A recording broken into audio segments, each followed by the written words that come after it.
This video is made possible by the following mad lads. All their awesome gear they supplied to me can be checked out in the description below. Hey guys, my cameraman is Matt Gallagher and he looks dead inside boy here. And welcome back to F1 2019 for another video. So of course this weekend we had the Austrian Grand Prix at the Red Bull Ring. And in my opinion anyway, it is easily the most exciting race of the season. And probably the most exciting part of that race was the charge from Max Verstappen after a botched start. But the race ended in some controversy. In the last few laps, Max caught up with old Charlie Leclerc and sent it up the inside of T2, arguably forcing him off the circuit. So in this video, I'm going to be doing something a bit different for this channel, and essentially reacting is the wrong word because I'm not reacting. It's more discussing the race as a whole and of course that last overtake. I'm also aware that this video is probably going to spark some discussion in the comments, and all I ask is that you keep it respectful. I know it's very easy to get passionate about your favourite team or your favourite driver, but keep it constructive. Insulting each other just doesn't get anyone anywhere. Now I've only got 5 laps to discuss this because unfortunately the game only lets you do 5 laps or 25%. There's nothing in between that, which is a bit frustrating, but I think I can get through it all in that time. If not, we'll just go to the replay. So I've actually decided to go to my external studio mic because every time I was trying to record a take of this, I kept coughing and spluttering. Still ill, I guess, so we'll do it this way instead. So I guess I should start really with the race itself and what made it so exciting and so special, as I alluded to in the introduction. Now of course we've just come from Paul Ricard, which was arguably one of the most boring races of the season. Not much happened. It's at a circuit not a lot of people like in terms of fans, and the drivers don't seem to like it that much either. You put all those together in a big pot and you end up with, well, what we had last weekend. And in that sense, F1 really needed a race like Austria where things were a bit mixed up, the conditions were a bit different, and well, it allowed more to happen. And I think the thing that made Austria so interesting, or kind of mixed up the way it did, was the heat.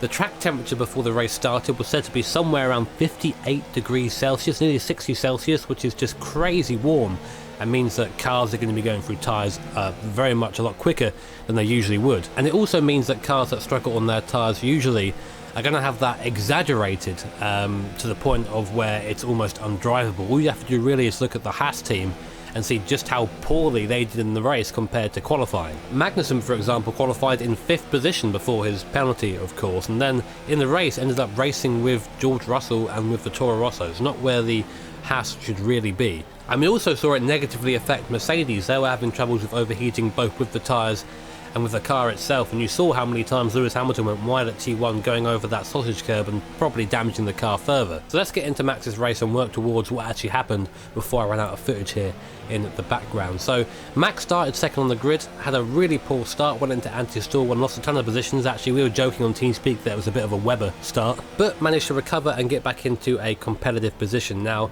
the thing that I think that allowed Max to do this is that the Red Bull seemed to be very good on its tyres. Max went longer on the first set of soft compounder tyres, which in turn means that he went onto the medium compounder tyre later on, in fact 10 laps later than old Charlie Leclerc.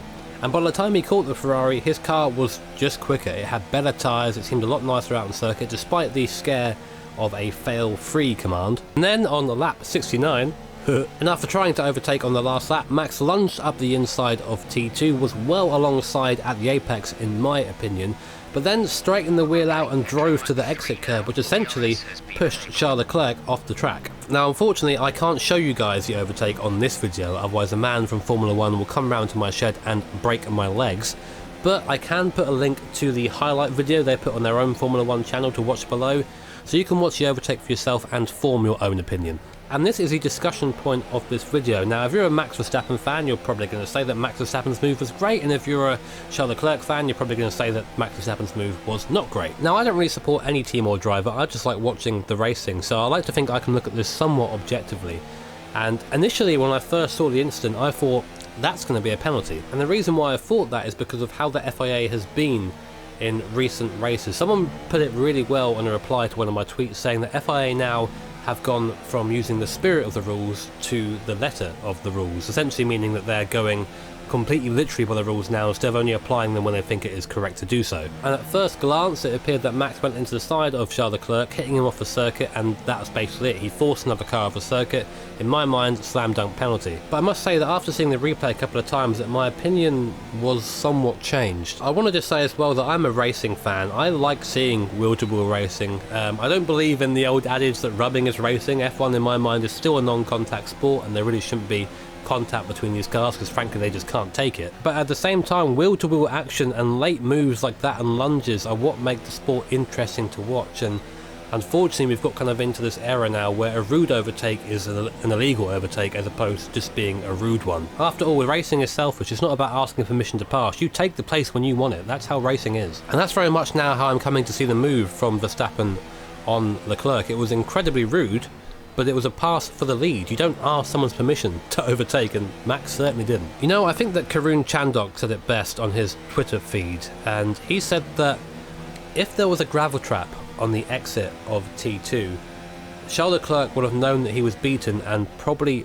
backed out of it at that point. Max has the line, he has the drive, he's going to get the drive of the corner regardless, but because there's that runoff area there, you can kind of afford to go over it and then, as Karun very rightly said, go to the steward and go, hey, he pushed me off the circuit. Now of course I'm not advocating just sending it up the inside of the guy in front of you and forcing him off the track. That's not what this is about.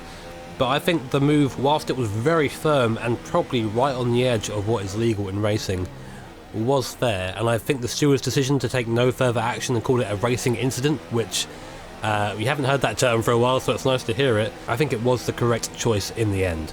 And I think as a result of the steward's decision, one of the best races of recent history stays that way.